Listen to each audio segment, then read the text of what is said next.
के तपाईहरुलाई चन्द्रगिरीको इतिहास थाहा छ? दर्शन नमस्ते, स्वागत छ मेरो कामै नलाग्ने मिनी भ्लगमा।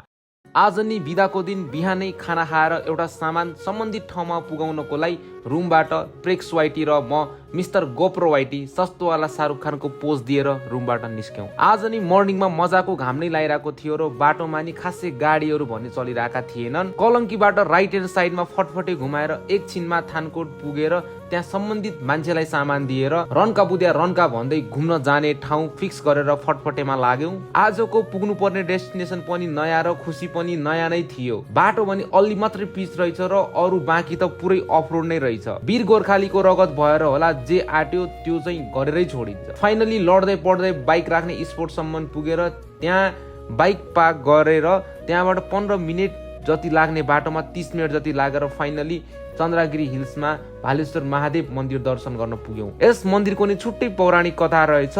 हिन्दू पौराणिक कथा अनुसार जब भगवान शिवले आफ्नो पत्नी सती देवीको मृत शरीर दुःखमा बोकेर संसारभर घुम्दै गर्ने क्रममा सती माताको निधार वा भाल, नेपालीमा भाला पनि भन्ने गरिन्छ, त्यो यस स्थानमा खसेको विश्वास गरिन्छ र जहाँ भालेश्वर महादेव प्रकट हुनु भएको रहेछ।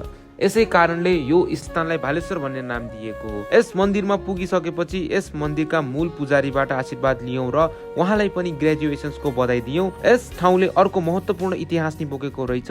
यही ठाउँबाट महाराज धीराज पृथ्वीनारायण शाहलाई काठमाडौँ उपत्यका राम्रो लाएर यस ठाउँको एकीकरण गर्न सुरु गर्नु भएको रहेछ। यस ठाउँमा आफ्नो मनोकामना पूरा गर्नको लागि ताल चलाउने चलन नि रहेछ। चन्द्रगिरीमा मन्दिरका साथसाथै अरू एडभेन्चर गेमहरू नि टन्नै रहेछन्। यस ठाउँसम्म तपाईहरू हिँडेर बाइकमा र केबल कारमा अप डाउनको 850 रुपियाँ पे गरेर पुग्न सक्नुहुन्छ। मैले नि आफूले 2025 मा जानी नजानी गरेका सबै गल्तीहरूको क्षमा माग्छु। Thank you so much everyone मेरो भ्लग लास्टसम्म हेरिदिनु भएकोमा। तपाईलाई हाम्रो भालेश्वर महादेवले रक्षा गरून् र तपाईको मनोकामना चाँडै पूरा होस्। धन्यवाद।